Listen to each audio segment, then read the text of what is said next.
एक पासे अमरिंदर सिंह खड़ा है, अमरिंदर सिंह का अपना वजूद है, अपना एक धड़ा भी है। दूजे पासे नवजोत सिद्धू, हालांकि कांग्रेस चो कोई धड़ा नहीं है, पर वो प्रियंका के आसरे या राहुल के आसरे ट्राई कर रहे हैं कि उस पद्धर से आया जाए। ਜਿਹੜਾ ਕਾਂਗਰਸ ਦੇ ਵਿੱਚ ਕਲੇਸ਼ ਅੰਦਰੂਨੀ ਮਚਿਆ ਹੋਇਆ ਇਸ ਦਾ ਵਿਰੋਧੀਆਂ ਨੂੰ ਕਿੰਨਾ ਕੁ ਫਾਇਦਾ ਮਿਲ ਰਿਹਾ? ਵਿਰੋਧੀ ਨੂੰ ਤਾਂ ਇੰਨਾ ਹੀ ਕਹਿਣ ਦੀ ਲੋੜ ਹੈ ਭਾਈ, ਆਪਣੇ ਬੰਦੇ ਦੇਖਦੇ ਅਜੇ ਵੀ ਅਸੀਂ ਇਸ ਗੱਲ ਨੂੰ ਮਾਈਨਸ ਨਹੀਂ ਕਰ ਸਕਦੇ ਕਿ ਕਿਸਾਨ ਅੰਦੋਲਨ 22 ਚ ਕਿੱਧਰ ਪੈ ਜਾਏਗਾ। ਇਹ ਜਿਹੜੀ ਜਾਗਰੂਕਤਾ ਦਾ ਇੱਕ ਲੈਵਲ ਹੈ, ਹੁਣ ਲੀਡਰਾਂ ਲਈ ਅਗਲੀ ਸਿਆਸਤ ਓਡੀ ਸੌਖੀ ਨਹੀਂ ਹੋਏਗੀ ਜੋ ਮਰਜ਼ੀ ਕਹਿ ਕੇ ਤੁਰ ਜਾਓ। ਜਦੋਂ ਇਹ ਹੋਣ ਲੱਗੇ ਤੁਸੀਂ ਦੇਖਣਾ ਕਿ ਪਿੰਡਾਂ 'ਚ ਜਾਣ ਨੂੰ ਝਿਜਕਣ ਲੱਗ ਜਾਣਗੇ ਬੰਦੇ। ਮੈਂ 117 ਐਮਐਲਏ 'ਚ ਦਾਅਵੇ ਨਾਲ ਕਹਿਣਾ ਜਿਹਨੂੰ ਮਰਜ਼ੀ ਪਿੰਡ 'ਚ ਭੇਜ ਦਿਓ, ਇੱਕ ਵੀ ਬੰਦੇ ਨੇ ਮਨਰੇਗਾ ਕਾਨੂੰਨ ਪੜ੍ਹਿਆ ਹੋਵੇ 117 ਦੇ 117 'ਚੋਂ ਇੱਕ ਨੇ। ਤੇ ਉਹ ਜਵਾਬ ਕਿਵੇਂ ਦੇਊਗਾ ਪਿੰਡ 'ਚ ਜਾ ਕੇ ਜਦੋਂ ਜੇ 21 ਮੈਂਬਰੀ ਟ੍ਰੇਨਡ ਬੰਦੇ ਤੁਸੀਂ ਬਿਠਾਤੇ ਨਾ। ਪਹਿਲੀ ਵਾਰ ਹੋਇਆ ਸਿਆਸਤਦਾਨ ਡਰਦਾ ਲੋਕਾਂ ਦੇ ਇਕੱਠ 'ਚ ਜਾਣ ਦਾ। ਅੰਦੋਲਨ ਦੀ ਜਾਨ ਹੈ ਕਿ ਯੂਪੀ ਦੇ ਵਿੱਚ ਅਜੇ ਤੱਕ ਖੱਟਰ ਸਰਕਾਰ ਉਹਦਾ ਬੀਜੇਪੀ ਹੈ, ਜਨਤਕ ਫੰਕਸ਼ਨ ਨਹੀਂ ਕਰ ਸਕਦੀ। ਮੋਦੀ ਜਾਂ ਬਾਕੀ ਇਹ ਤੋਂ ਵੱਡਾ ਕੁਐਸਚਨ ਨਹੀਂ ਹੈ। ਹਿਸਟਰੀ ਇਸ ਗੱਲ ਦੀ ਗਵਾਹ ਹੈ ਕਿ ਉਹਨੇ ਜਾਣਾ ਹੀ ਜਾਣਾ ਹੈ। 2022 ਦੀਆਂ ਚੋਣਾਂ ਤੋਂ ਪਹਿਲਾਂ ਪੰਜਾਬ ਦੇ ਵਿੱਚ ਵੱਖੋ-ਵੱਖ ਮੁੱਦੇ ਗਰਮਾਏ ਹੋਏ ਨੇ, ਜਿੱਥੇ ਕਾਂਗਰਸ ਦੇ ਵਿੱਚ ਅੰਦਰੂਨੀ ਕਲੇਸ਼ ਮਚਿਆ ਹੋਇਆ ਹੈ ਔਰ ਉੱਥੇ ਵਿਰੋਧੀਆਂ ਦੀ ਗੱਲ ਕਰੀਏ ਤਾਂ ਉਹਨਾਂ ਦੇ ਵੱਲੋਂ ਸਰਕਾਰ ਨੂੰ ਬਿਜਲੀ ਦੇ ਮੁੱਦੇ ਦੇ ਉੱਤੇ ਘੇਰਿਆ ਜਾ ਰਿਹਾ। ਉੱਥੇ ਹੀ ਕਿਸਾਨ ਵੀ ਆਪਣੀ ਮੰਗਾਂ ਨੂੰ ਲੈ ਕੇ ਲਗਾਤਾਰ ਵਿਰੋਧ ਪ੍ਰਦਰਸ਼ਨ ਕਰਦੇ ਹੋਏ ਨਜ਼ਰ ਆ ਰਹੇ ਨੇ। ਇਹਨਾਂ तमाम ਮੁੱਦਿਆਂ ਦੇ ਉੱਤੇ ਗੱਲਬਾਤ ਕਰਾਂਗੇ। ਸਾਡੇ ਨਾਲ ਸੀਨੀਅਰ ਪੱਤਰਕਾਰ ਹਮੀਰ ਸਿੰਘ ਹੋਣੀ ਮੌਜੂਦ ਨੇ। ਸਰ ਸਤਿ ਸ੍ਰੀ ਅਕਾਲ ਤੇ ਤੁਹਾਡਾ ਸਵਾਗਤ ਹੈ ਜੀ। ਸਤਿ ਸ਼੍ਰੀ ਅਕਾਲ ਜੀ। ਸਰ 2022 ਤੋਂ ਪਹਿਲਾਂ ਇਸ ਵੇਲੇ ਪੰਜਾਬ ਦੀ ਜੋ ਤਸਵੀਰ ਬਣੀ ਹੋਈ ਹੈ, ਹਾਲਾਂਕਿ ਥੋੜੀ ਦੇਰ ਪਹਿਲਾਂ ਇੱਦਾਂ ਜਾਪਦਾ ਸੀ ਕਿ ਕਿਸਾਨੀ ਅੰਦੋਲਨ ਹੀ ਜਿਹੜਾ ਹੈਗਾ ਉਹ 2022 ਦੇ ਵਿੱਚ ਭਾਰੂ ਪੈਣ ਵਾਲਾ ਹੈਗਾ, ਪਰ ਹੁਣ ਜਿਵੇਂ ਜਿਵੇਂ ਸਮਾਂ ਅੱਗੇ ਲੰਘੀ ਜਾ ਰਿਹਾ ਹੈ, ਜਿਵੇਂ ਜਿਵੇਂ ਨੇੜੇ ਆਈ ਜਾ ਰਿਹਾ ਹੈ, ਤਾਂ ਹੋਰ ਮੁੱਦੇ ਜਿਹੜੇ ਹੈਗੇ ਨੇ ਉਹ ਗਰਮਾਉਣੇ ਸ਼ੁਰੂ ਹੋ ਚੁੱਕੇ ਨੇ। ਸਭ ਤੋਂ ਪਹਿਲਾਂ ਆਪਾਂ ਗੱਲ ਕਰਦੇ ਹਾਂ ਜਿਹੜੇ ਕਾਂਗਰਸ ਦੇ ਵਿੱਚ ਅੰਦਰੂਨੀ ਕਲੇਸ਼ ਮਚਿਆ ਹੋਇਆ। ਅੱਜ ਕੈਪਟਨ ਅਮਰਿੰਦਰ ਸਿੰਘ ਦਿੱਲੀ ਪਹੁੰਚ ਗਏ ਨੇ, ਨਵਜੋਤ ਸਿੰਘ ਸਿੱਧੂ ਦਿੱਲੀ ਬੈਠੇ ਹੋਏ ਨੇ। ਕੀ ਲੱਗਦਾ ਕਿ ਹੁਣ ਸੈਟਲਮੈਂਟ ਹੋਊਗੀ? ਅੱਜ ਇਹ ਫਾਈਨਲ ਮੀਟਿੰਗ ਜਿਹੜੀ ਹੈਗੀ ਆ ਉਹ ਕੈਪਟਨ ਅਮਰਿੰਦਰ ਸਿੰਘ ਦੀ ਦੇਖੀ ਜਾ ਸਕਦੀ? ਮੈਨੂੰ ਲੱਗਦਾ ਜਿਹੜਾ ਕਾਂਗਰਸ ਦਾ ਕਲਚਰ ਹੈ ਨਾ, ਇਹ ਜਿੰਨਾ ਚਿਰ ਲਾਸਟ ਡੈਡਲਾਈਨ ਨਹੀਂ ਆਉਂਦੀ ਕਿ ਅੱਜ ਕਾਗਜ਼ ਭਰਨ ਦਾ ਲਾਸਟ ਦਿਨ ਹੈ, ਉਦੋਂ ਤੱਕ ਵੀ ਇਹ ਹੱਲ ਨਹੀਂ ਹੁੰਦੀ ਬਹੁਤੀ ਵਾਰ ਐਂ ਘਸ ਚੱਲੀ ਜਾਂਦੀ ਹੈ ਬਹੁਤ ਜਲਦੀ। ਇੱਕ ਦੂਜੀ ਗੱਲ ਇਹ ਹੈ ਕਿ ਹੁਣ ਹਾਈ ਕਮਾਂਡ ਬਹੁਤ ਵੀਕ ਹੋ ਚੁੱਕੀ ਹੈ, ਮਤਲਬ ਪੁਰਾਣੀ ਹਾਈ ਕਮਾਂਡ ਨਹੀਂ ਹੈ ਕਿ ਜਿਹਦੀ ਰਿਟ ਚੱਲਦੀ ਹੁੰਦੀ ਹੈ ਜਾਂ ਉਸ ਲੈਵਲ ਦੀ ਹੁੰਦੀ ਹੈ। ਅਤੇ ਇੱਕ ਪਾਸੇ ਅਮਰਿੰਦਰ ਸਿੰਘ ਖੜਾ ਹੈ, ਅਮਰਿੰਦਰ ਸਿੰਘ ਦਾ ਆਪਣਾ ਵਜੂਦ ਹੈ, ਆਪਣਾ ਇੱਕ ਧੜਾ ਵੀ ਹੈ। ਦੂਜੇ ਪਾਸੇ ਨਵਜੋਤ ਸਿੱਧੂ, ਹਾਲਾਂਕਿ ਕਾਂਗਰਸ 'ਚੋਂ ਦਾ ਕੋਈ ਧੜਾ ਨਹੀਂ ਹੈ, ਪਰ ਉਹ ਪ੍ਰਿयंका ਦੇ ਆਸਰੇ ਜਾਂ ਰਾਹੁਲ ਦੇ ਆਸਰੇ ਟਰਾਈ ਕਰ ਰਹੇ ਆ ਕਿ ਉਸ ਪੱਧਰ 'ਤੇ ਆਇਆ ਜਾਵੇ। ਹੁਣ ਉਹ ਦੋਨਾਂ 'ਚ ਪੈਚ ਅਪ ਕਰਾਉਣ ਦਾ ਟਰਾਈ ਹੈ। ਅਮਰਿੰਦਰ ਸਿੰਘ ਇੱਥੇ ਓਪਨਲੀ ਕਹਿ ਚੁੱਕਿਆ ਕਿ ਸਿੱਧੂ ਦਾ ਮੇਰੇ ਵੱਲੋਂ ਚੈਪਟਰ ਕਲੋਜ਼ ਹੈ, ਠੀਕ ਹੈ। ਜਾਂ ਤਾਂ ਅਮਰਿੰਦਰ ਸਿੰਘ ਵੀ ਇਸ ਗੱਲ ਲਈ ਨਹੀਂ ਜਾਣਿਆ ਜਾਂਦਾ ਹਿਸਟੋਰੀਕਲੀ ਕਿ ਉਹ ਮੁੱਚ ਕੇ ਜਾਂ ਉਦੋਂ ਡਿੱਗ ਕੇ ਸਮਝੌਤਾ ਕਰ ਜੇ ਜਾਂ ਕਿਸੇ ਵੀ ਗੱਲ 'ਤੇ। ਉਹਦੀ ਨੇਚਰ ਹੁੰਦੀ ਆ ਹਰ ਬੰਦੇ ਦੀ ਆਪੋ ਆਪਣੀ, ਅਤੇ ਕਾਂਗਰਸ ਹਾਈਕਮਾਂਡ ਕਿਵੇਂ ਉਹ ਕਰਦੀ ਆ ਉਹ ਅਗਲਾ ਸਵਾਲ ਹੈ। ਪਰ ਮੈਨੂੰ ਲੱਗਦਾ ਨਹੀਂ ਕਿ ਅੱਜ ਹੀ ਉਹ ਹੱਲ ਹੋ ਜਾਏਗਾ। ਲਮਕੇਗਾ, ਜੇ ਹੋਰ ਲਮਕੇਗਾ ਔਰ ਉਹਦਾ ਨੁਕਸਾਨ ਵੀ ਹੋ ਰਿਹਾ।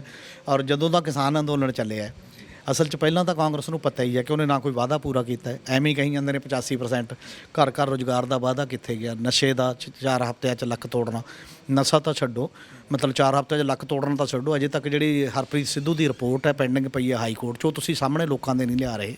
ਅਤੇ ਉਦੋਂ ਬਾਅਦ ਚੱਟੋਪਾਧਿਆ ਦੀ ਇੱਕ ਹੋਰ ਰਿਪੋਰਟ ਹੈ ਜਿਹਦੇ 'ਚ ਤੁਹਾਡਾ IPS ਅਫਸਰ ਵੀ ਫਸਦਾ ਸੀ, ਉਹ ਵੀ ਤੁਸੀਂ ਸਾਹਮਣੇ ਨਹੀਂ ਲਿਆ ਰਹੇ। ਫਿਰ ਬੇਅਦਬੀ ਵਾਲਾ ਮੁੱਦਾ ਸਭ ਦੇ ਸਾਹਮਣੇ ਉਸੇ ਤਰੀਕੇ ਦਾ। ਫਿਰ ਇਸੇ ਤਰ੍ਹਾਂ ਜਿੰਨੇ ਵੀ ਬਾਕੀ ਦੇ ਇਸ਼ੂ ਸਾਡੇ ਸਾਹਮਣੇ ਸੀ, ਉਹਨਾਂ 'ਚੋਂ ਕੋਈ ਸੋਲੂਸ਼ਨ, ਕੋਈ ਹੱਲ ਤਾਂ ਨਹੀਂ ਨਜ਼ਰ ਆਇਆ। ਪਰ ਮੋਰਚੇ ਨੇ ਉਹਨਾਂ ਨੂੰ ਇੱਕ ਆਕਸੀਜਨ ਦੇਤੀ ਸੀ ਕਿਉਂਕਿ ਮੋਰਚਾ ਕੇਂਦਰ ਸਰਕਾਰ ਦੇ ਗਲ ਪਿਆ ਹੋਇਆ। ਬਾਦਲਾਂ ਨੇ ਪਹਿਲੇ ਜਿੰਨਾ ਚਿਰ ਇਹ ਆਰਡੀਨੈਂਸ ਸੀਗੇ ਉਹਨਾਂ ਚਿਰ ਉਹਨੂੰ ਡਿਫੈਂਡ ਕੀਤਾ, ਅਤੇ ਉਸ ਤੋਂ ਬਾਅਦ ਦਬਾਅ 'ਚ ਵਾਪਸ ਆਏ ਨੇ ਉਸ ਪੱਧਰ ਦੇ ਉੱਤੇ। ਆਮ ਆਦਮੀ ਪਾਰਟੀ ਨੇ ਕੋਈ ਬਹੁਤ ਵੱਡਾ ਸਟੈਂਡ ਜਾਂ ਅੰਦੋਲਨ ਨਹੀਂ ਕੀਤਾ ਪਿਛਲੇ 4-4.5 ਸਾਲ ਦੇ ਵਿੱਚ, ਇਸ ਲਈ ਉਹਦੇ 'ਚੋਂ ਇਹਨਾਂ ਨੂੰ ਲੱਗਦਾ ਸੀ ਕਿ ਆਪਾਂ ਸਰਕਾਰ ਦੁਬਾਰਾ ਬਣਾ ਜਾਵਾਂਗੇ। ਜਦ ਇਹ ਲੱਗਣ ਲੱਗਿਆ ਅਮਰਿੰਦਰ ਸਿੰਘ ਨੇ ਕਹਿਤਾ ਮੈਂ ਦੁਬਾਰਾ ਵੀ ਆਊਂਗਾ, ਉਦੋਂ ਬਾਅਦ ਕਾਂਗਰਸ 'ਚ ਚੀਕ ਚਿਹਾੜਾ ਪਿਆ। ਪਹਿਲਾਂ ਤਾਂ ਸ਼ਾਇਦ ਕਾਂਗਰਸੀਆਂ ਨੂੰ ਐਂ ਲੱਗਦਾ ਵੀ ਚੱਲ ਇੱਥੇ ਅਮਰਿੰਦਰ ਦਾ ਲਾਸਟ ਹੈ, ਮੁੜ ਕੇ ਆਪਾਂ ਦੇਖ ਲਾਂਗੇ। ਫਿਰ ਸਾਰੇ ਘਰ ਬੈਠੇ। ਹੁਣ ਕੀ ਸਾਰਿਆਂ ਨੂੰ ਇਹੀ ਲੱਗਿਆ ਕਿ ਅਗਲੇ ਲਾਸਟ 6 ਮਹੀਨੇ 'ਚ ਹੀ ਸਭ ਕੁਝ ਬੋਲਣਾ ਸੀ? ਤੁਸੀਂ ਤਾਂ ਅੰਦਰ ਸੀ, ਇਹ ਤੋਂ ਪਹਿਲਾਂ ਵੀ ਬੋਲਣਾ ਚਾਹੀਦਾ ਸੀ, ਇਹ ਤੋਂ ਪਹਿਲਾਂ ਦਬਾਅ ਪਾਉਣਾ ਚਾਹੀਦਾ ਸੀ। ਕਿਸਾਨੀ ਕਰਜ਼ੇ ਦਾ ਕੁਐਸਚਨ ਹੈ, 4620 ਕਰੋੜ ਤੇ ਤੁਸੀਂ ਰੁਕ ਗਏ ਹੋ। 31 ਮਾਰਚ 2017 ਤੱਕ 73,770 ਕਰੋੜ ਰੁਪਇਆ ਕਰਜ਼ਾ ਸੀ ਕਿਸਾਨੀ ਸਰ, ਜਿਹੜਾ ਤੁਸੀਂ ਮਾਫ ਕਰਨਾ ਸੀ। ਉਹ 'ਚੋਂ ਮਤਲਬ ਉੱਠਦੇ ਮੂੰਹ 'ਚ ਜੀਰੇ ਵਾਲੀ ਗੱਲ ਹੈ, 4620 ਤਾਂ ਕੁਝ ਵੀ ਨਹੀਂ ਹੈ। ਤੇ ਤੁਸੀਂ ਇਹਨਾਂ ਗੱਲਾਂ ਤੇ ਆਵਾਜ਼ ਨਹੀਂ ਉਠਾਈ ਬਹੁਤ ਵੱਡੇ ਪੱਧਰ ਤੇ। ਹੁਣ ਤੁਸੀਂ ਕੁਰਸੀ ਦੀ ਲੜਾਈ ਲਈ ਆਵਾਜ਼ ਉਠਾ ਰਹੇ ਹੋ। ਇਹਦੇ 'ਚੋਂ ਲੋਕ ਵੀ ਸਮਝ ਹੀ ਰਹੇ ਨੇ, ਲੋਕਾਂ ਨੂੰ ਹੁਣ ਇੰਨਾ ਤਾਂ ਹੈ ਨਹੀਂ ਕਿ ਨਹੀਂ ਪਤਾ। ਤੇ ਜਿੰਨੀ ਲੜਾਈ ਵਧੀ ਜਾਊਗੀ ਉਹਨਾਂ ਵਿਰੋਧੀਆਂ ਨੂੰ ਮੌਕਾ ਮਿਲੇਗਾ, ਉਨਾ ਹੀ ਇਹ ਅੱਗੇ ਕਮਜ਼ੋਰ ਪੈਂਦੇ ਜਾਣਗੇ। ਪਰ ਜਿਸ ਤਰੀਕੇ ਨਾਲ ਕਾਂਗਰਸ ਦੇ ਹਾਲਾਤ ਬਣੇ ਹੋਏ ਆ, ਹਰਿਆਣੇ ਦੀ ਵੀ ਆਪਾਂ ਗੱਲ ਕਰ ਲਈਏ ਤਾਂ ਉਹ ਵੀ ਬਹੁਤੇ ਸੁਖਾਵੇਂ ਨਹੀਂ ਹੈਗੇ, ਔਰ ਉਸ ਤੋਂ ਪਹਿਲਾਂ ਵੀ ਮੱਧ ਪ੍ਰਦੇਸ਼, ਰਾਜਸਥਾਨ ਦੇ ਵਿੱਚ ਜੋ ਵਾਪਰਿਆ ਹੈਗਾ, ਕਾਂਗਰਸ ਵੀ ਜਿਹੜੀ ਹੈਗੀ ਆ ਉਹ ਵੀ ਕਿਤੇ ਨਾ ਕਿਤੇ ਵਕਾਰ ਦੇ ਉਸ ਦੇ ਉੱਤੇ ਹੀ ਆਈ ਹੋਈ ਹੈ। ਉਸ ਦਾ ਵੀ ਲਗਾਤਾਰ ਜਿਹੜਾ ਹੈਗਾ ਉਹ ਡਾਊਨਫਾਲ ਆ ਰਿਹਾ ਹੈਗਾ। ਤਾਂ ਇਸ ਸਭ ਦੇ ਵਿਚਕਾਰ ਤੁਹਾਨੂੰ ਕੀ ਲੱਗਦਾ ਕਿ ਹਾਈ ਕਮਾਂਡ ਦੇ ਕੋਲ ਕੀ ਵਿਕਲਪ ਬਚਣਗੇ? ਕੀ ਕੈਪਟਨ ਅਮਰਿੰਦਰ ਸਿੰਘ ਨੂੰ ਵੀ ਨਾਲ ਲੈ ਕੇ ਚੱਲਣਗੇ, ਨਵਜੋਤ ਸਿੰਘ ਸਿੱਧੂ ਨੂੰ ਵੀ ਇੱਕ ਫਰੇਮ ਦੇ ਵਿੱਚ ਸੈੱਟ ਕਰਨਾ ਹੈ? ਔਰ ਇਹਨਾਂ 6 ਮਹੀਨਿਆਂ ਜਿਵੇਂ ਚਰਚਾ ਚੱਲ ਰਹੀ ਹੈ ਕਿ ਕੈਪਟਨ ਅਮਰਿੰਦਰ ਸਿੰਘ ਦੀ ਕੁਰਸੀ ਜਾ ਸਕਦੀ ਹੈਗੀ ਹੈ, ਲੱਗਦਾ ਕਿ ਇੰਨਾ ਤਿੱਖਾ ਸਟੈਪ ਜਿਹੜਾ ਹੈਗਾ ਉਹ ਹਾਈ ਕਮਾਂਡ ਲੈ ਸਕੂਗੀ ਕਿ ਆਖਿਰ ਦੇ 6 ਮਹੀਨਿਆਂ ਦੇ ਵਿੱਚ ਮੁੱਖ ਮੰਤਰੀ ਜਿਹੜਾ ਹੈਗਾ ਉਹ ਬਦਲ ਦਿੱਤਾ ਜਾਵੇ? ਨਹੀਂ, ਮੈਨੂੰ ਲੱਗਦਾ ਨਹੀਂ ਐਡੇ ਜੋਗੀ ਹਾਈ ਕਮਾਂਡ ਹੈ, ਤੇ ਨਾ ਕੋਈ ਇੱਥੇ ਮੰਨਣਗੇ ਨਾ ਇੱਥੇ ਕੋਈ ਹੈ। ਹੁਣ ਤੁਸੀਂ ਦੇਖੋ ਕਿ ਜਿਹੜੇ MP ਸੀਗੇ, ਬਹੁ ਗਿਣਤੀ MP 8 ਦੇ 8 ਜਿਹੜੇ ਲੋਕ ਸਭਾ ਦੇ, ਉਹ ਅਮਰਿੰਦਰ ਸਿੰਘ ਦੇ ਪੱਖ 'ਚ ਇੱਥੇ ਲੰਚ ਵੀ ਕਰਕੇ ਗਏ ਤੇ ਬੋਲ ਕੇ ਵੀ ਗਏ ਨੇ। ਅਜੇ ਵੀ ਕਿੰਨੇ ਮੰਤਰੀ ਤੇ ਕਿੰਨੇ MLA ਅਜੇ ਵੀ ਉਹਦੇ ਨਾਲ ਉਸ ਲੈਵਲ ਤੇ ਵੀ ਨੇ, ਇੱਕ ਗਰੁੱਪ ਦੇ ਤੌਰ ਤੇ ਵੀ ਨੇ। ਤੇ ਜੇਕਰ ਉਹ ਬਦਲਣਗੇ ਸਿੱਧੂ ਨੂੰ, ਸਿੱਧੂ ਕੋਈ ਪਾਰਟੀ ਦਾ ਬੰਦਾ ਤਾਂ ਹੈ ਨਹੀਂ, ਨਾ ਬੈਕਗਰਾਊਂਡ ਦਾ ਬੰਦਾ ਹੈ, ਨਾ ਉਹ ਸਟਰਕਚਰ 'ਚ ਆਇਆ ਹੈ। ਇਮੀਡੀਏਟ ਉਹਨੂੰ ਪ੍ਰਵਾਨ ਕਰ ਲੈਣ ਲੋਕ ਉਸ ਪੱਧਰ ਤੇ, ਇਹ ਮੁਸ਼ਕਿਲ ਕੰਮ ਲੱਗਦਾ। ਹਾਂ, ਇੱਕੋ ਆਪਸ਼ਨ ਹੈ ਕਿ ਦੋਨਾਂ ਨੂੰ ਕਿਵੇਂ ਨਾ ਕਿਵੇਂ ਰੁਝਾਰ ਜੂ ਕੇ ਨਾਲ ਚਲਾ ਲੈਣ, ਤਾਂ ਉਹ ਆਪਸ਼ਨ ਹੋ ਸਕਦੀ ਹੈ। ਤੇ ਅਮਰਿੰਦਰ ਨੂੰ ਛੱਡ ਕੇ ਮੇਰਾ ਨਹੀਂ ਖਿਆਲ ਕੋਈ ਇਹਨਾਂ ਦਾ ਕੋਈ ਫਿਊਚਰ ਸਿਕਿਉਰ ਹੈ। ਬਾਕੀ ਹਾਈ ਕਮਾਂਡ ਇੰਨੀ ਕਮਜ਼ੋਰ ਹੈ ਕਿਉਂਕਿ 23 ਵੱਡੇ ਲੀਡਰ 1 ਸਾਲ ਤੋਂ ਪਹਿਲਾਂ ਹੋ ਗਿਆ ਚਿੱਠੀ ਲਿਖ ਚੁੱਕੇ ਨੇ ਕਿ ਸਾਨੂੰ ਰੈਗੂਲਰ ਪ੍ਰਧਾਨ ਚਾਹੀਦਾ ਹੈ। ਹਾਂ, ਜਿਹਨੂੰ ਗਰੁੱਪ ਕਹਿ ਲਓ, ਪਰ ਉਹਨਾਂ ਨਾਲ ਹੋਰ ਬਹੁਤ ਨੇ। 23 ਦੇ ਤਾਂ ਨਾਮ ਨੇ, ਮਤਲਬ ਬਾਕੀ ਹੋਰ ਵੀ ਬਹੁਤ ਬੰਦੇ ਨੇ। ਤੇ ਉਹ ਕਹਿੰਦੇ ਨੇ ਕਾਂਗਰਸ 'ਚ ਡੈਮੋਕ੍ਰੇਟਾਈਜੇਸ਼ਨ ਹੋਣੀ ਚਾਹੀਦੀ ਹੈ, ਚੁਣਿਆ ਹੋਇਆ ਪ੍ਰਧਾਨ ਚਾਹੀਦਾ, ਜਮਹੂਰੀਅਤ ਲਾਗੂ ਕਰੋ, ਸਟੇਟ ਇਕਾਈਆਂ ਨੂੰ ਹੋਰ ਜ਼ਿਆਦਾ ਅਧਿਕਾਰ ਦਿਓ। ਇਹ ਸਾਰੇ ਗੱਲ ਨੇ। ਤੁਸੀਂ ਉਹਨੂੰ ਠੱਪ ਕਰੀ ਬੈਠੇ ਹੋ ਕਰੋਨਾ ਦੇ ਨਾਂ 'ਤੇ। ਕਰੋਨਾ ਦੇ ਨਾਂ 'ਤੇ ਤਾਂ ਠੱਪ ਨਹੀਂ ਹੋ ਸਕਦਾ, ਹੋਰ ਵੀ ਤਾਂ ਤੁਸੀਂ ਮੀਟਿੰਗਾਂ ਕਰ ਹੀ ਰਹੇ ਹੋ ਹੁਣ ਜਿਹੜੀਆਂ ਮੰਗਾ ਰਹੇ ਹੋ। ਇਸ ਲਈ ਉੱਪਰਲੇ ਲੈਵਲ 'ਤੇ ਵੀ ਗੜਬੜ ਹੈ। ਇਸੇ ਕਰਕੇ ਕਾਂਗਰਸ ਜਿੱਤ ਨਹੀਂ ਪਾ ਰਹੀ ਵੱਖ-ਵੱਖ ਥਾਵਾਂ 'ਤੇ। ਕਈ ਮਾਹੌਲ ਹੋਣ ਦੇ ਬਾਵਜੂਦ ਵੀ ਤੁਹਾਡੇ ਤੋਂ ਗੱਲ ਨਹੀਂ ਬਣ ਰਹੀ। ਜਿਹੜਾ ਕਾਂਗਰਸ ਦੇ ਵਿੱਚ ਕਲੇਸ਼ ਅੰਦਰੂਨੀ ਮਚਿਆ ਹੋਇਆ, ਇਸ ਦਾ ਵਿਰੋਧੀਆਂ ਨੂੰ ਕਿੰਨਾ ਕੁ ਫਾਇਦਾ ਮਿਲ ਰਿਹਾ ਹੈਗਾ? ਲੱਗਦਾ ਕਿ ਇਸ ਦਾ ਕੋਈ ਫਾਇਦਾ ਆਮ ਆਦਮੀ ਪਾਰਟੀ ਚੱਕ ਰਹੀ ਹੈਗੀ ਹੈ, ਜਾਂ ਅਕਾਲੀ ਦਲ ਇਸ ਦੇ ਵਿੱਚੋਂ ਕੋਈ ਲਾਹਾ ਜਿਹੜਾ ਹੈਗਾ ਲੈਣ ਦੀ ਕੋਸ਼ਿਸ਼ ਕਰ ਰਿਹਾ? ਨਹੀਂ, ਉਹ ਤਾਂ ਹੈ ਹੀ ਸਿਆਸਤ 'ਚ। ਤੁਸੀਂ ਦੇਖੋ ਕਿ ਵਿਰੋਧੀਆਂ ਨੂੰ ਕਹਿਣ ਦੀ ਲੋੜ ਹੀ ਨਹੀਂ। ਜਿਹੜੀਆਂ ਗੱਲਾਂ ਵਿਰੋਧੀਆਂ ਨੇ ਇਲਜ਼ਾਮ ਲਾਉਣੇ ਨੇ, ਉਹੀ ਇਲਜ਼ਾਮ ਤਾਂ ਦੂਜੇ ਲਾ ਰਹੇ ਨੇ। ਨਵਜੋਤ ਸਿੰਘ ਸਿੱਧੂ ਹੀ ਪੂਰਾ ਕਰੀ ਜਾਂਦਾ, ਉਹੀ ਕਰੀ ਜਾਂਦਾ ਤੇ ਬਾਕੀ ਵੀ ਉਹੀ ਕਰੀ ਜਾਂਦੇ ਨੇ। ਹਾਈ ਕਮਾਂਡ ਨੇ ਵੀ 18 ਨੁਕਤੇ ਜਿਹੜੇ ਲਿਖ ਕੇ ਭੇਜਤੇ, ਇਹਦਾ ਮਤਲਬ ਤਾਂ ਹੀ ਭੇਜੇ ਵੀ ਇਹ ਹੋਏ ਨਹੀਂ, ਇਹਨਾਂ ਨੂੰ ਕਰਨ ਦੀ ਲੋੜ ਹੈ। 6 ਮਹੀਨੇ ਜਿਹੜੇ ਬਚੇ ਨੇ। ਇਸੇ ਤਰ੍ਹਾਂ ਹੋਰ ਵੀ ਸੁਰਜੀਤ ਧਮਾਨ ਤੋਂ ਲੈ ਕੇ ਪ੍ਰਗਟ ਸਿੰਘ ਤੋਂ ਲੈ ਕੇ ਸਾਰੇ ਹੀ ਬੰਦੇ ਬੋਲ ਰਹੇ ਨੇ। ਤੇ ਤੁਸੀਂ ਤਾਂ ਵਿਰੋਧੀ ਨੂੰ ਤਾਂ ਇੰਨਾ ਹੀ ਕਹਿਣ ਦੀ ਲੋੜ ਹੈ, ਭਾਈ ਆਪਣੇ ਬੰਦੇ ਦੇਖ ਲਓ, ਹੈ ਨਾ। ਉਹਦੇ ਲਈ ਕੰਮ ਤਾਂ ਸੌਖਾ ਹੋ ਹੀ ਰਿਹਾ, ਇਹ 'ਚ ਤਾਂ ਕੋਈ ਦੋਰਾਮਾ ਨਹੀਂ। ਕਿੱਥੇ ਪਾਰਟੀ ਨੇ ਇਕਜੁੱਟ ਹੋ ਕੇ ਆਪਣੀ ਗੱਲ ਇਕੱਠੀ ਕਹਿਣੀ ਸੀ, ਕਿੱਥੇ ਉਹ ਅਜੇ ਇੱਕ ਦੂਜੇ ਦੇ ਖਿਲਾਫ ਲੱਗੇ ਨੇ ਤੇ ਵਿਰੋਧੀ ਆਪਣੀ ਪਾਲਿਟਿਕਸ 'ਚ ਕਾਮਯਾਬ ਹੋ ਹੀ ਰਹੇ ਨੇ ਉਸ ਪੱਧਰ ਦੇ। ਤਾਂ ਜਿਸ ਤਰੀਕੇ ਨਾਲ ਕੁੰਵਰ ਵਿਜੇ ਪ੍ਰਤਾਪ ਦੀ ਜਿਹੜੀ ਰਿਪੋਰਟ ਸੀਗੀ ਹਾਈ ਕੋਰਟ ਦੇ ਵੱਲੋਂ ਜਦੋਂ ਖਾਰਜ ਹੋਈ, ਤਾਂ ਇੱਦਾਂ ਲੱਗ ਰਿਹਾ ਸੀ ਇੱਕ ਵਾਰ ਫੇਰ ਤੋਂ ਜਿਹੜਾ ਇਹ ਮੁੱਦਾ ਬੇਦਬੀ ਵਾਲਾ ਹੈਗਾ, ਕੋਟਕਪੁਰਾ ਫਾਇਰਿੰਗ ਵਾਲਾ ਹੈਗਾ, ਉਹ ਉੱਭਰਦਾ ਹੋਇਆ ਨਜ਼ਰ ਆ ਰਿਹਾ। ਪਰ ਫਿਰ ਉਹ ਚੀਜ਼ ਜਿਹੜੀ ਹੈਗੀ ਆ ਹੁਣ ਅਲੱਗ ਹੁੰਦੀ ਹੋਈ ਨਜ਼ਰ ਆ ਰਹੀ ਹੈ। ਔਰ ਮਾਈਨਿੰਗ ਔਰ ਇਸ ਵੇਲੇ ਬਿਜਲੀ ਦਾ ਮੁੱਦਾ ਜਿਹੜਾ ਹੈਗਾ ਅਮੀਰ ਸਿੰਘ ਜੀ, ਉਹ ਪੰਜਾਬ ਦੇ ਵਿੱਚ ਗਰਮਾਇਆ ਹੋਇਆ। ਲੱਗਦਾ ਕਿ ਇਹ ਮੁੱਦੇ ਹਾਵੀ ਰਹਿਣਗੇ ਔਰ ਜਿਹੜਾ ਬੇਦਬੀ ਦਾ ਮੁੱਦਾ ਹੈਗਾ ਇਸ ਵਾਰ ਉਹ ਨਹੀਂ ਇੰਨਾ ਜ਼ਿਆਦਾ ਉਭਾਰਿਆ ਜਾਊਗਾ। ਤੇ ਅਜੇ ਤਾਂ ਸਾਨੂੰ ਦੇਖਣ ਨੂੰ ਇਹੀ ਮੁੱਦੇ ਲੱਗਦੇ ਨੇ ਕਿ ਹਾਵੀ ਨੇ। ਬੇਅਦਬੀ ਦਾ ਮੁੱਦਾ ਵੀ ਉੱਭਰੂਗਾ ਹੀ ਉੱਭਰੂਗਾ, ਇਹ 'ਚ ਤਾਂ ਕੋਈ ਦੋਰਾ ਨਹੀਂ, ਕਿਉਂਕਿ ਉਹ ਇਮੋਸ਼ਨਲ ਮੁੱਦਾ, ਉਹ 'ਚ ਨਾ ਲੈਣ ਨੂੰ ਦੇਣ ਨੂੰ ਨਾ ਕਿਸੇ ਨੂੰ ਕੋਈ ਵਾਪਸ ਜਵਾਬ ਦੇਈ ਹੈ ਨਾ, ਉਹ ਮੁੱਦਾ ਉੱਭਰੂਗਾ। ਦੂਜਾ ਬਿਜਲੀ ਦਾ ਤੁਰੰਤ ਦਾ ਮੁੱਦਾ ਵੀ ਇਹ ਹਜੇ ਇਹ 2 ਮਹੀਨੇ ਦਾ ਸੰਕਟ ਤਾਂ ਹੈਗਾ ਹੀ ਹੈ, ਜਿੰਨਾ ਚਿਰ ਝੋਨੇ ਦਾ ਸੀਜ਼ਨ ਚੱਲ ਰਿਹਾ ਹੈ। ਪ੍ਰੈਕਟੀਕਲੀ ਤਾਂ ਉਦੋਂ ਦਾ ਸੰਕਟ ਜ਼ਿਆਦਾ ਹੈ। ਪਰ ਅਜੇ ਵੀ ਅਸੀਂ ਇਸ ਗੱਲ ਨੂੰ ਮਾਈਨਸ ਨਹੀਂ ਕਰ ਸਕਦੇ ਕਿ ਕਿਸਾਨ ਅੰਦੋਲਨ 22 'ਚ ਕਿੱਧਰ ਪੈ ਜਾਏਗਾ। ਜੇ ਉਹ 22 'ਚ ਹੱਲ ਹੋ ਕੇ ਆ ਜਾਂਦਾ ਹੈ, ਫਿਰ ਤਾਂ ਬਹੁਤ ਵੱਡਾ ਹੋਰ ਤਰ੍ਹਾਂ ਦਾ ਪ੍ਰਭਾਵ ਪਏਗਾ। ਜੇਕਰ ਉਹ ਹੱਲ ਹੋ ਕੇ ਨਹੀਂ ਆਉਂਦਾ, ਕੋਈ ਨੈਗੋਸ਼ੀਏਸ਼ਨ ਸਿਰੇ ਨਹੀਂ ਚੜ੍ਹਦੀ, ਤਾਂ ਵੀ ਉਹਦਾ ਅਸਰ ਹੋਏਗਾ। ਉਸ ਅਸਰ ਨੂੰ ਛੱਡ ਨਹੀਂ ਸਕਦੇ ਤੁਸੀਂ। ਖੇਤੀ ਨੂੰ ਮੇਨ ਮੁੱਦੇ 'ਚੋਂ ਹੁਣ ਕੱਢ ਨਹੀਂ ਸਕਦੇ ਜਿੰਨਾ ਚਿਰ ਉਹ ਅੰਦੋਲਨ ਚੱਲ ਰਿਹਾ, ਉਸ ਪੱਧਰ ਦੇ ਉੱਤੇ ਚੱਲ ਰਿਹਾ। ਇਸ ਕਰਕੇ ਉਹ ਬਹੁਤ ਵੱਡੀ ਧਿਰ ਹੈ। ਹਜੇ ਹੁਣ ਇਹ ਕੀ ਕਰ ਰਹੇ ਨੇ, ਫਿਰ ਸਭ ਨੂੰ ਪਤਾ ਲੱਗ ਗਿਆ ਕਿ ਕਿਸਾਨ ਤਾਂ ਹਰੇਕ ਪਾਰਟੀ ਦੇ ਲੀਡਰਾਂ ਨੂੰ ਘੇਰ ਰਹੇ ਨੇ। ਹੁਣ ਸਾਡੀ ਪੋਲਿਟਿਕਸ ਕਿੱਥੇ ਫੋਕਸ ਹੋ ਗਈ, ਉਹ ਕਹਿੰਦੇ ਦਲਿਤਾਂ ਤੇ ਕਰ ਲਓ, ਉਹਦੇ ਚੋਂ ਜਿਹੜਾ ਜਿੰਨਾ ਹਿੱਸਾ ਲਿਆ ਜਾਂਦਾ ਲੈ ਲਓ। ਕੋਈ ਕਹਿੰਦਾ ਮੈਂ ਦਲਿਤਾਂ ਦਾ ਚੀਫ ਮਿਨਿਸਟਰ ਬਣਾਊਂਗਾ, ਕੋਈ ਕਹਿੰਦਾ ਦਲਿਤਾਂ ਦਾ ਡਿਪਟੀ ਚੀਫ ਮਿਨਿਸਟਰ ਬਣਾਊਂਗਾ, ਕੋਈ ਕਹਿੰਦਾ ਮੈਂ ਇਸ ਤਰੀਕੇ ਨਾਲ ਕਰੂੰਗਾ। ਉਹ ਜਿਹੜੀ ਪਾਈ ਹੈ ਇੱਕ ਜਿਹਨੂੰ ਜਦ ਕੇਕ ਕਹਿੰਦੇ ਆ, ਉਹਦੇ ਚੋਂ ਕਿੰਨੀ ਬੁਰਕੀ ਮਿਲਦੀ ਹੈ, ਅਸੀਂ ਉਹਦੇ ਤੇ ਇਕੱਲਾ ਤੇ ਫੋਕਸ ਹੋ ਗਏ ਹਾਂ। ਤੇ ਹੌਲੀ ਹੌਲੀ ਉਹ ਕਿਸਾਨ ਕਿੱਧਰ ਜਾਣਗੇ ਇਹਨਾਂ ਨੂੰ ਵੀ ਪਤਾ ਕਿ ਅਜੇ ਤੱਕ ਕਿਸਾਨ ਇਹ ਕਹਿ ਰਹੇ ਨੇ ਜਦੋਂ ਲੀਡਰ ਪਿੰਡਾਂ 'ਚ ਜਾਂਦੇ ਨੇ ਕਿ ਭਾਈ ਅਜੇ ਉੱਥੋਂ ਸਾਨੂੰ ਕੋਈ ਸੱਦਾ ਨਹੀਂ ਆਇਆ, ਉਦੋਂ ਬਾਅਦ ਦੇਖਾਂਗੇ ਕੀ ਸੱਦਾ ਆਉਂਦਾ। ਇਹ ਬਹੁਤ ਵੱਡਾ ਇੱਕ ਕਾਰਨ ਹੈ। ਇੱਕ ਕਾਰਨ ਇਹ ਹੈ ਕਿ ਨਾਰਮਲ ਚੋਣਾਂ ਵਰਗੀ ਚੋਣ ਨਹੀਂ ਹੋਏਗੀ। ਇਦੋਂ ਪਹਿਲਾਂ ਲੋਕ ਕਦੇ ਐਂ ਲੀਡਰਾਂ ਤੇ ਸਵਾਲ ਨਹੀਂ ਸੀ ਕਰਦੇ, ਮੰਤਰੀਆਂ ਤੇ ਐਮਐਲਏ ਤੇ। ਹੁਣ ਤੁਸੀਂ ਦੇਖਿਆ ਉਹ ਸਹੌਲੀ ਵਾਲੀ ਬੀਬੀ ਸਾਧੂ ਸਿੰਘ ਧਰਮਸੋਤ ਨੂੰ ਜਿਸ ਢੰਗ ਨਾਲ ਕਰ ਰਹੀ ਹੈ, ਕੋਈ ਕਿਸੇ ਕਿਤੇ ਘੇਰ ਕੇ ਕਰ ਰਿਹਾ, ਕਿਤੇ ਘੇਰ ਕੇ ਕਰ ਰਿਹਾ। ਅੱਛਾ, ਬੀਬੀਆਂ ਨਾਲ ਤੁਸੀਂ ਝਗੜ ਵੀ ਨਹੀਂ ਸਕਦੇ, ਝਗੜੋਗੇ ਤਾਂ ਹੋਰ ਪੰਗਾ ਪਾਓਗੇ।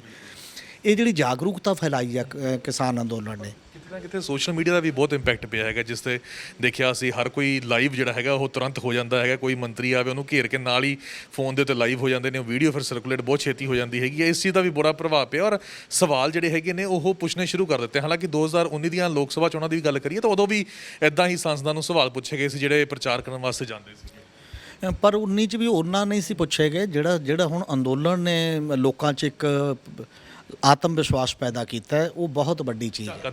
ਝਾਕਾ ਦੂਰ ਕਰਤਾ ਔਰ ਹਰ ਟੋਲ ਪਲਾਜ਼ੇ ਤੇ ਖੜਾ ਬੀਬੀਆਂ ਘੇਰ ਲੈਂਦੀਆਂ ਨੇ ਤੇ ਹਰ ਕਿਤੇ ਜਾਂਦਾ। ਇਹ ਤਾਂ ਅੰਦੋਲਨ ਲਗਾਤਾਰ ਬੈਠਾ ਹੋਇਆ ਨਾ, 140 ਜਗ੍ਹਾ ਤੇ ਧਰਨੇ ਚੱਲ ਰਹੇ ਨੇ ਪੰਜਾਬ 'ਚ। 140 ਜਗ੍ਹਾ ਤੇ 9 ਮਹੀਨਿਆਂ ਤੋਂ ਬੈਠਣਾ ਇਹ ਛੋਟਾ ਕੰਮ ਨਹੀਂ ਹੈ ਕੋਈ। ਔਰ ਉਹ ਜਦੋਂ ਵੀ ਬੈਠਦੇ ਨੇ ਤੇ ਜਿਹੜਾ ਵੀ ਬੰਦਾ ਉੱਥੋਂ ਲੰਘਦਾ ਕਿਸੇ ਵੀ ਪਾਰਟੀ ਦਾ ਹੋਏਗਾ ਤੇ ਉਹ ਉਹਨੂੰ ਕੁਐਸਚਨ ਕਰਦੇ ਨੇ ਔਰ ਉਹਨਾਂ ਨੂੰ ਕੁਐਸਚਨ ਫਰੇਮ ਕਰਨਾ ਵੀ ਆ ਗਿਆ, ਗੱਲ ਕਰਨੀ ਵੀ ਆ ਗਈ। ਇਹ ਜਿਹੜੀ ਜਾਗਰੂਕਤਾ ਦਾ ਇੱਕ ਲੈਵਲ ਹੈ। ਹੁਣ ਲੀਡਰਾਂ ਲਈ ਅਗਲੀ ਸਿਆਸਤ ਓਡੀ ਸੌਖੀ ਨਹੀਂ ਹੋਏਗੀ ਜੋ ਮਰਜ਼ੀ ਕਹਿ ਕੇ ਤੁਰ ਜਾਓ। ਤੇ ਹੁਣ ਕਿਤੇ ਨਾ ਕਿਤੇ ਜਵਾਬਦੇਹੀ ਜਿਹੜੀ ਉਹ ਤੈਅ ਹੋਏਗੀ। ਦੋ ਤਰ੍ਹਾਂ ਦੀ ਡੈਮੋਕ੍ਰੇਸੀ ਹੁੰਦੀ ਹੈ, ਇੱਕ ਪਾਰਲੀਮਾਨੀ ਡੈਮੋਕ੍ਰੇਸੀ ਹੈ ਜਿੱਥੇ ਬੰਦੇ ਚੁਣ ਕੇ ਚਲੇ ਜਾਂਦੇ ਨੇ, ਦੂਜੀ ਐਕਸਟਰਾ ਪਾਰਲੀਮਾਨੀ ਡੈਮੋਕ੍ਰੇਸੀ ਹੁੰਦੀ ਹੈ ਜਿਹੜੇ ਬੰਦੇ ਚੁਣੇ ਤਾਂ ਨਹੀਂ ਜਾਂਦੇ ਪਰ ਉਹ ਪਾਲਿਸੀ ਨੂੰ ਪ੍ਰਭਾਵਿਤ ਕਰਦੇ ਨੇ ਆਪਦੇ ਏਕੇ ਆਪਣੀ ਮਤਲਬ ਬੁੱਧੀ ਦੇ ਜ਼ੋਰ। ਇਹ ਅੰਦੋਲਨ ਨੇ ਉਹ ਕੰਮ ਕਰਨਾ ਹੈ। ਇਹ ਉਹਨਾਂ ਨੂੰ ਜੇ ਉੱਥੇ ਨਹੀਂ ਵੀ ਜਾਣਗੇ ਤਾਂ ਜਾਣ ਵਾਲਿਆਂ ਦੀ ਨੱਕ 'ਚ ਨਕੇਲ ਪਾਉਣ ਦਾ ਜਿਹੜਾ ਕੰਮ ਹੈ ਇਹ ਅੰਦੋਲਨ ਕਰੇਗਾ। ਔਰ ਸੰਯੁਕਤ ਕਿਸਾਨ ਮੋਰਚੇ ਨੇ ਪਿਛਲੇ ਦਿਨਾਂ 'ਚ ਇੱਕ ਐਲਾਨ ਕੀਤਾ ਸੀ ਕਿ ਸਾਰੇ ਪਿੰਡਾਂ 'ਚ 21 ਮੈਂਬਰੀਆਂ ਕਮੇਟੀਆਂ ਬਣਾਓ ਤਾਂ ਕਿ ਤੁਸੀਂ ਸਵਾਲ ਪੁੱਛ ਸਕੋ। ਹੁਣ ਅਗਲਾ ਪੜਾਅ ਇਹ ਹੋਏਗਾ, ਮੇਰਾ ਖਿਆਲ ਉਹ ਸੋਚ ਵੀ ਰਹੇ ਨੇ ਵੀ ਉਹ 21 ਮੈਂਬਰੀਆਂ ਕਮੇਟੀਆਂ ਨੂੰ ਸਵਾਲ ਦਿੱਤੇ ਵੀ ਜਾਣ। ਹੁਣ ਤਾਂ ਕਿਹਾ ਸੀ ਨਾ ਕੀ ਬਣਾਓ, ਕਿਹੜੇ ਸਵਾਲ ਕਰਨੇ ਨੇ, ਕਿਹੜੀ ਪਾਰਟੀ ਨੂੰ ਕਿਹੜਾ ਕਰਨਾ, ਕਿਹੜੀ ਪਾਰਟੀ ਨੂੰ ਕਿਹੜਾ ਕਰਨਾ, ਸੱਤਾਧਾਰੀ ਨੂੰ ਹੋਰ ਹੋਏਗਾ, ਵਿਰੋਧੀ ਨੂੰ ਹੋਰ ਹੋਏਗਾ।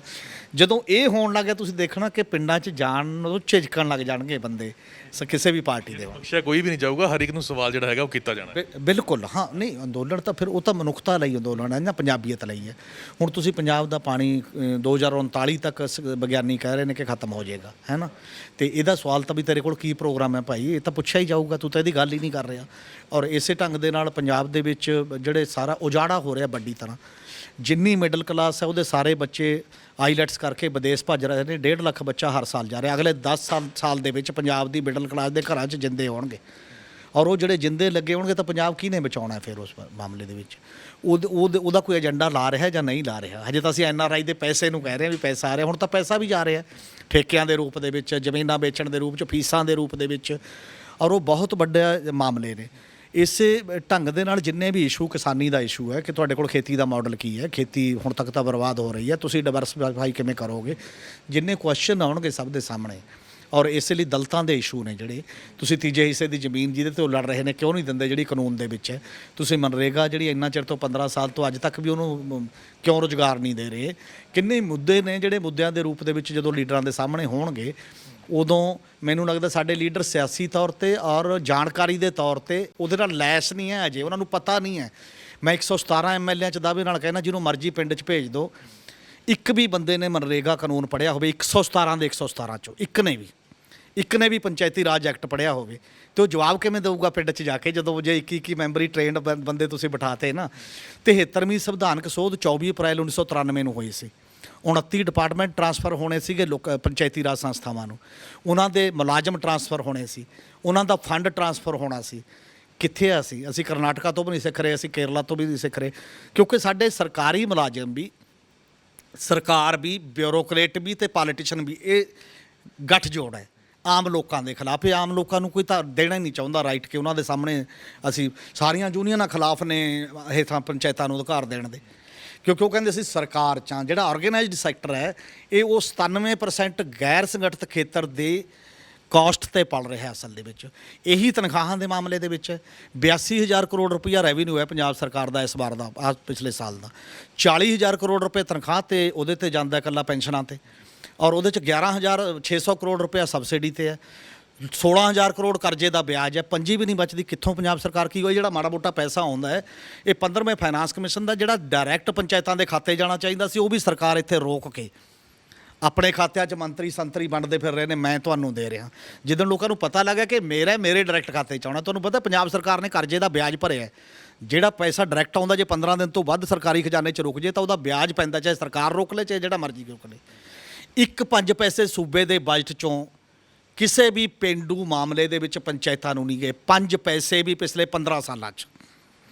ਤੇ ਫਿਰ ਕਿਵੇਂ ਤੁਸੀਂ ਕਹਿ ਸਕਦੇ ਹੋ ਉਹਦੇ 'ਚ ਕਿਸੇ ਵੀ, ਤੁਸੀਂ ਮੇਰੇ ਨਾਲ ਕਿਸੇ ਮੰਤਰੀ ਸੰਤਰੀ ਜਿਹਨੂੰ ਮਰਜ਼ੀ ਬਿਠਾ ਦਿਓ ਤਾਂ ਦੱਸ ਕੇ ਦਿਖਾਵੇ ਕਿ ਉਹਨੇ ਇੱਕ ਪੈਸਾ ਭੇਜਿਆ ਸਰਕਾਰੀ ਖਜ਼ਾਨੇ 'ਚੋਂ। ਲੋਕ ਟੈਕਸ ਨਹੀਂ ਦਿੰਦੇ ਤੇ ਉਹ ਬਜਟ ਕਿੱਥੇ ਗਿਆ? ਤੇ ਲੋਕਾਂ ਦਾ ਟੈਕਸ 62% ਪਾਪੂਲੇਸ਼ਨ ਦਾ ਟੈਕਸ ਕਿੱਥੇ ਗਿਆ?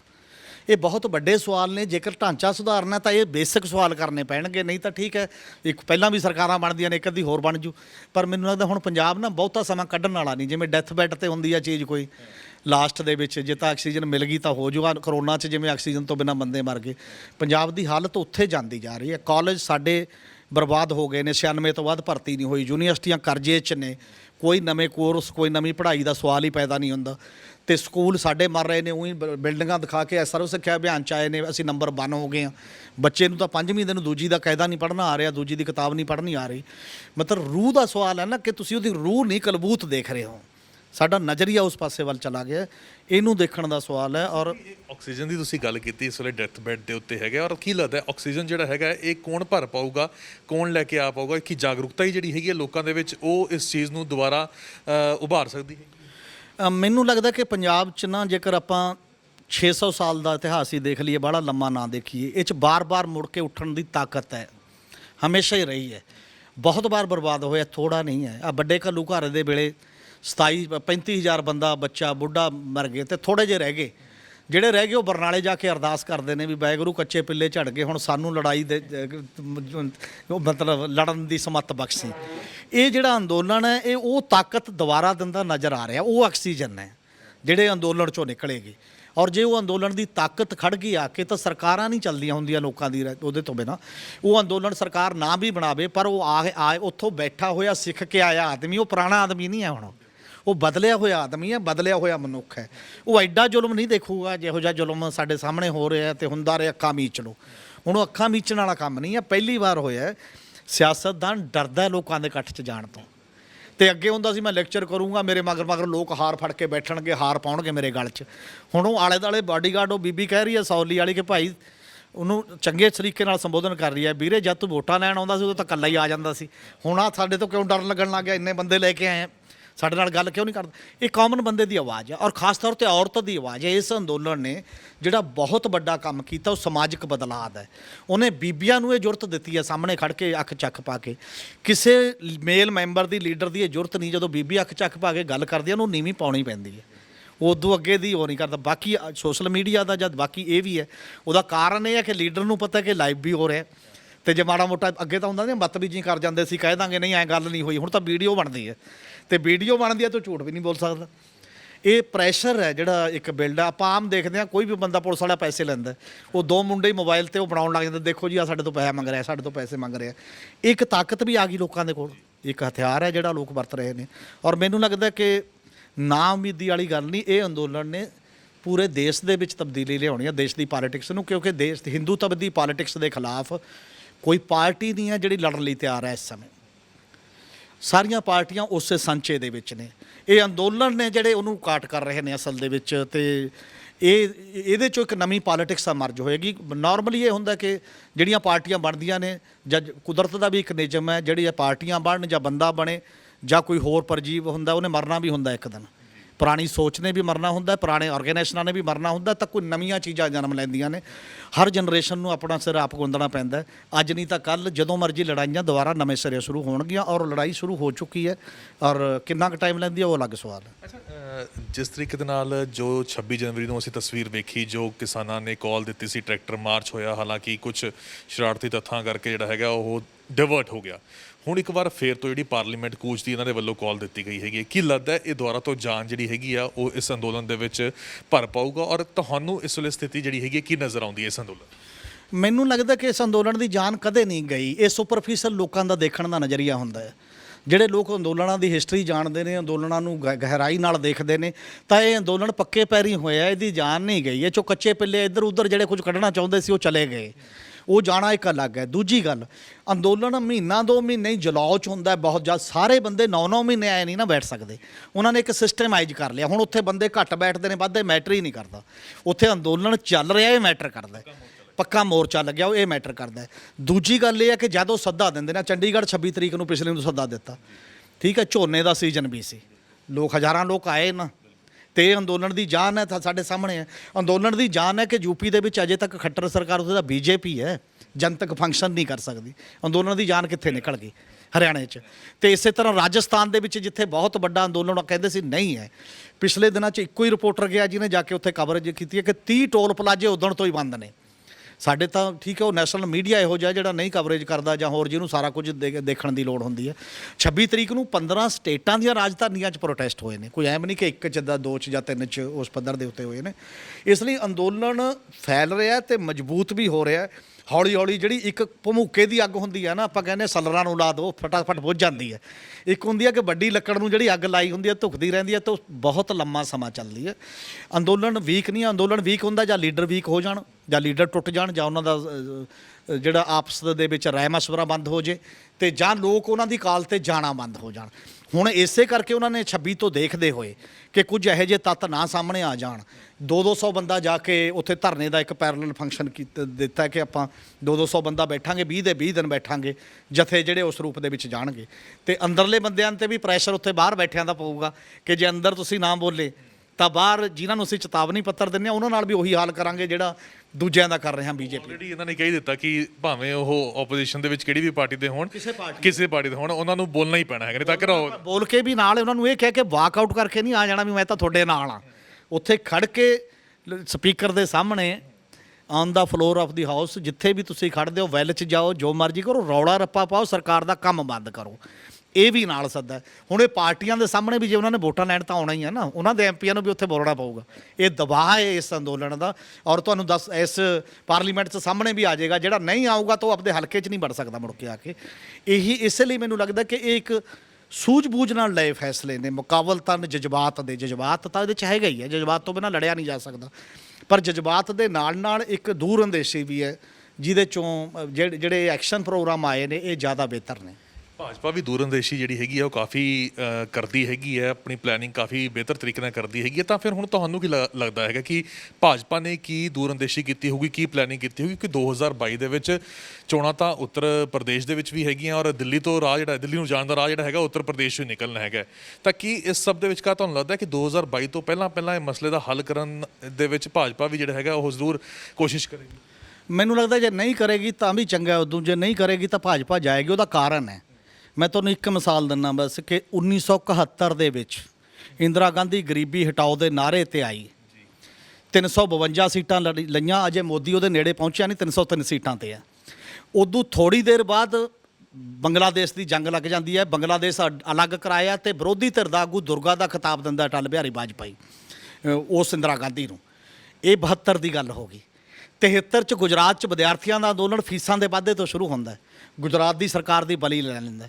ਤੇ ਉਦੋਂ ਬਾਅਦ 74 ਦੇ ਵਿੱਚ ਸ਼ੁਰੂ ਹੋ ਜਾਂਦੀ ਹੈ ਬਿਹਾਰ ਦੇ ਵਿੱਚ ਅੰਦੋਲਨ, ਜੇਪੀ ਦਾ ਅੰਦੋਲਨ ਜਿਹੜਾ ਉਦੋਂ ਬਾਅਦ ਹੈ ਸੰਪੂਰਨ ਕ੍ਰਾਂਤੀ ਦਾ।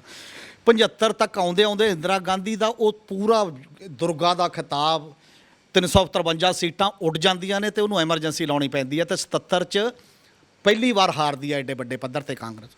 ਕੇਵਲ 3-4 ਸਾਲ ਦਾ ਪੀਰੀਅਡ ਹੈ। ਮੋਦੀ ਜਾਂ ਬਾਕੀ ਇਹ ਤੋਂ ਵੱਡਾ ਕੁਐਸਚਨ ਨਹੀਂ ਹੈ। ਹਿਸਟਰੀ ਇਸ ਗੱਲ ਦੀ ਗਵਾਹ ਹੈ ਕਿ ਉਹਨੇ ਜਾਣਾ ਹੀ ਜਾਣਾ ਹੈ।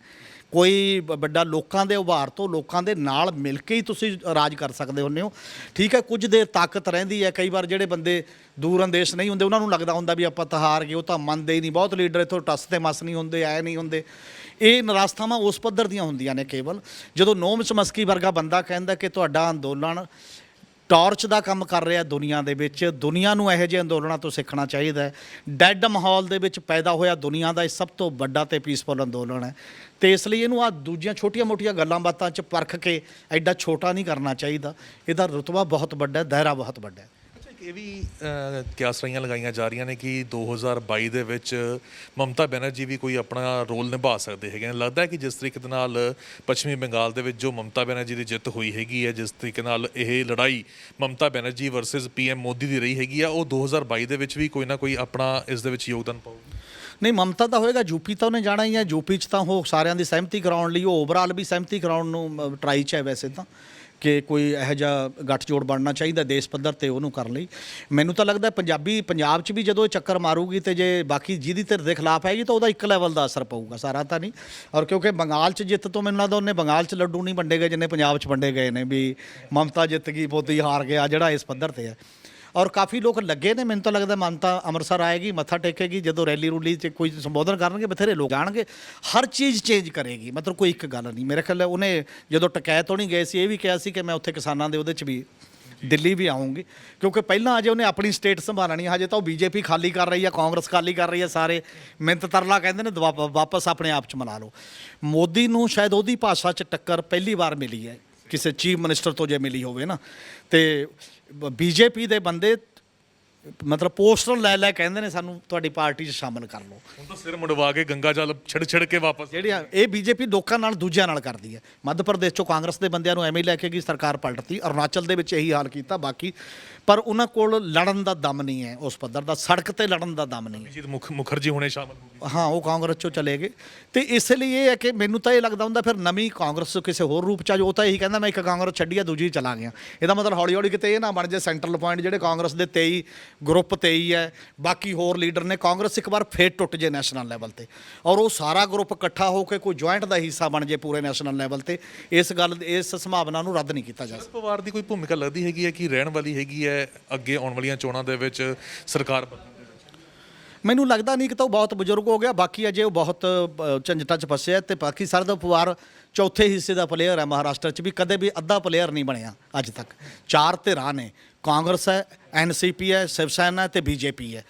ਚੌਥੇ ਹਿੱਸੇ ਦਾ ਇੱਕ ਸਟੇਟ ਦਾ ਪਲੇਅਰ ਐਡਾ ਵੱਡਾ ਰੋਲ ਨਹੀਂ ਪਲੇ ਕਰ ਸਕਦਾ। ਠੀਕ ਹੈ, ਮਾੜਾ ਮੋਟਾ ਕਿਤੇ ਨਾਲ ਜਿੰਨਾ ਕੁ ਰੋਲ ਹੋਏਗਾ ਉਨਾ ਕੁ ਪਲੇ ਕਰੇਗਾ। RSS ਵਾਲੇ ਜਿਹੜਾ ਹੁਣ ਨਵਾਂ ਬਿਆਨ ਦੇਣਾ ਸ਼ੁਰੂ ਕਰ ਚੁੱਕੇ ਨੇ ਕਿ ਸਾਰੇ ਹੀ ਜੀਨ ਸਭ ਦੇ DNA ਇੱਕੋ ਹੈਗੇ ਨੇ। ਮੋਹਨ ਭਾਗਵਤ ਦੀ ਆਪਾਂ ਗੱਲ ਕਰੀਏ ਤਾਂ ਉਸ ਨੂੰ ਕਿਵੇਂ ਵੇਖਦੇ ਹੋ? ਪੋਲਰਾਈਜੇਸ਼ਨ ਕਰਕੇ ਤਾਂ ਭਾਜਪਾ ਜਾਣੀ ਜਾਂਦੀ ਹੈਗੀ ਔਰ ਹੁਣ ਜਿਵੇਂ 2022 ਨੇੜੇ ਆ ਰਿਹਾ ਹੈਗਾ ਤਾਂ ਹੁਣ ਇਹ ਬਿਆਨ ਆਉਣੇ, ਇਸ ਨੂੰ ਕਿਵੇਂ ਦੇਖਦੇ? ਨਹੀਂ, ਮੈਨੂੰ ਲੱਗਦਾ ਕਿ ਭਾਜਪਾ ਨੂੰ ਬੰਗਾਲ ਦੇ ਵਿੱਚ ਜਿਹੜਾ ਮੁਸਲਿਮ ਨੇ ਜਿਸ ਤਰ੍ਹਾਂ ਵੋਟ ਕੀਤੀ ਹੈ ਨਾ, ਉਹ ਵੰਡਿਆ ਨਹੀਂ ਗਿਆ। ਉਹਦਾ ਖਤਰਾ ਵੀ ਹੈ। ਪਹਿਲਾਂ ਜਿਵੇਂ UP 'ਚ ਵੀ ਵੰਡਿਆ ਜਾਂਦਾ ਹੈ ਮੁਸਲਿਮ, ਕੁਛ ਸਮਾਜਵਾਦੀ ਨੂੰ ਪੈ ਗਿਆ, ਕੁਛ BSP ਨੂੰ ਪੈ ਗਿਆ, ਥੋੜ੍ਹਾ ਜਿਹਾ ਕਾਂਗਰਸ ਨੂੰ ਪੈ ਗਿਆ, ਜਿਹਦੇ ਕਰਕੇ BJP ਨੂੰ ਬਹੁਤ ਵੱਡਾ ਫਾਇਦਾ ਹੁੰਦਾ ਹੈ। ਇਹਨਾਂ ਦਿਨਾਂ 'ਚ ਸ਼ਾਇਦ BJP ਹਰ ਕੋਈ ਵੀ ਜੋਖਮ ਮੁੱਲ ਨਹੀਂ ਲੈਣਾ ਚਾਹੁੰਦੀ। ਉਹ ਹਿੰਦੂ ਤਾਂ ਵੀ ਉਭਾਰੂਗੀ, ਪਰ ਨਾਲ ਕਿਤੇ ਨਾ ਕਿਤੇ ਮੁਸਲਿਮ ਨੂੰ ਵੀ ਆਪਣੇ ਲੂਪ 'ਚ ਰੱਖਣਾ ਚਾਹੁੰਦੀ ਹੈ। ਜਿਵੇਂ 1999 'ਚ ਰਾਸ਼ਟਰੀ ਸਿੱਖ ਸੰਗਤ ਬਣਾ ਲਈ ਸਿੱਖਾਂ 'ਚੋਂ, ਉਵੇਂ 2002 'ਚ ਮੁਸਲਿਮ ਰਾਸ਼ਟਰੀ ਮੰਚ ਬਣਾਇਆ ਹੋਇਆ ਤਾਂ ਕਿ ਮੁਸਲਿਮ ਦੇ ਵਿੱਚ ਵੀ ਇੱਕ ਗੱਲ ਨਾਲ ਤੁਰਦੀ ਰਹੇ। ਕੋਸ਼ਿਸ਼ ਮੈਨੂੰ ਲੱਗਦਾ, ਕਿਉਂਕਿ RSS ਦਾ ਕੰਮ ਹੀ ਇਹ ਹੈ ਕਿ ਜਿੱਥੇ ਜਿੱਥੇ ਕਮਜ਼ੋਰੀਆਂ ਨੇ ਉਹਨੂੰ ਪਲੱਗ ਕੀਤਾ ਜਾਵੇ, ਥੋੜ੍ਹਾ ਉਸ ਦੇ ਨਾਲ ਦੋਸਤੀ ਉਸ ਲੈਵਲ ਤੇ ਪਾਈ ਜਾਵੇ। ਜਾਂ ਇੱਕ ਡਿਬੇਟ ਇਹ ਚੱਲ ਵੀ ਪਈ ਆ, ਕਈ ਲੋਕਾਂ ਨੇ ਅੱਜ ਆਰਟੀਕਲ ਵੀ ਲਿਖੇ ਨੇ ਕਿ ਭਾਗਵਤ ਦਾ ਬਿਆਨ ਠੀਕ ਬਿਆਨ ਹੈ, ਚੰਗਾ ਹੈ, ਉਸ ਪਾਸੇ ਵੱਲ ਤੁਰਨਾ ਚਾਹੀਦਾ ਹੈ, ਤਾਂ ਕਿ ਇੱਕ ਉਲਝਣ ਪੈਦਾ ਹੋ ਜਾਏ। ਜਿੰਨਾ ਕੰਟਰਾਸਟ ਲੋਕਾਂ ਦਾ ਬਣ ਰਿਹਾ ਉਹਦੇ ਖਿਲਾਫ ਉਹ ਥੋੜ੍ਹਾ ਜਿਹਾ ਮੱਠਾ ਪੈ ਜੇ। ਇਹੀ ਅਪਰੋਚ ਤੋਂ ਕੰਮ ਕਰ ਰਹੇ ਨੇ। ਬਹੁਤ ਬਹੁਤ ਧੰਨਵਾਦ ਤਮਾਮ ਜਾਣਕਾਰੀ ਦੇ ਵਿੱਚ ਸਾਂਝ ਪਾਉਣ ਦੇ ਲਈ। ਤਾਂ ਸੀਨੀਅਰ ਪੱਤਰਕਾਰ ਹਮੀਰ ਸਿੰਘ ਉਹਨਾਂ ਨਾਲ ਵੱਖ-ਵੱਖ ਮੁੱਦਿਆਂ ਦੇ ਉੱਤੇ ਗੱਲ ਹੋਈ ਹੈ। ਤਾਂ ਹੁਣ ਵੇਖਣਾ ਹੋਊਗਾ ਕਿ ਸਮੀਕਰਨ ਕਿਹੋ ਜਿਹੇ ਰਹਿੰਦੇ ਨੇ, ਕਿਉਂਕਿ ਚਰਚਾਵਾਂ ਬਹੁਤ ਨੇ, ਮੁੱਦੇ ਬਹੁਤ ਨੇ। ਤਾਂ ਇਹਨਾਂ ਮੁੱਦਿਆਂ ਦੇ ਉੱਤੇ ਇਹ ਸਰਕਾਰਾਂ, ਇਹਨਾਂ ਮੁੱਦਿਆਂ ਦੇ ਉੱਤੇ ਓਪੋਜੀਸ਼ਨ ਪਾਰਟੀਆਂ ਕਿਵੇਂ ਦੀ ਆਪਣੀ ਭੂਮਿਕਾ ਨਿਭਾਉਂਦੀਆਂ ਨੇ, ਇਹ ਤਾਂ ਸਮਾਂ ਹੀ ਦੱਸੇਗਾ। ਕੈਮਰਾਮੈਨ ਬਜਿੰਦਰ ਦੇ ਨਾਲ ਗਗਨਦੀਪ ਸਿੰਘ, TV ਪੰਜਾਬ, ਚੰਡੀਗੜ੍ਹ। ਸਤਿ ਸ਼੍ਰੀ ਅਕਾਲ ਜੀ, ਮੈਂ ਨਿਰਮਲ ਮਾਨ, ਕੂੜਾ ਟੈਕਸ ਸੈਟਲਮੈਂਟ ਤੋਂ। ਇਹ ਤੁਸੀਂ ਵੀਡੀਓ ਦੇਖ ਰਹੇ ਸੀ TV ਪੰਜਾਬ ਦੇ ਉੱਤੇ। ਇਹੋ ਜਿਹੇ ਹੋਰ ਜਾਣਕਾਰੀ ਭਰਪੂਰ ਵੀਡੀਓ ਦੇਖਣ ਵਾਸਤੇ TV ਪੰਜਾਬ ਦੇ ਚੈਨਲ ਨੂੰ ਸਬਸਕ੍ਰਾਈਬ ਕਰੋ ਤੇ ਨਾਲ ਹੇਠ ਦਿੱਤੇ ਹੋਏ ਬੈਲ ਆਈਕਨ ਦੇ ਬਟਨ ਦਬਾਓ। ਸਤਿ ਸ਼੍ਰੀ ਅਕਾਲ।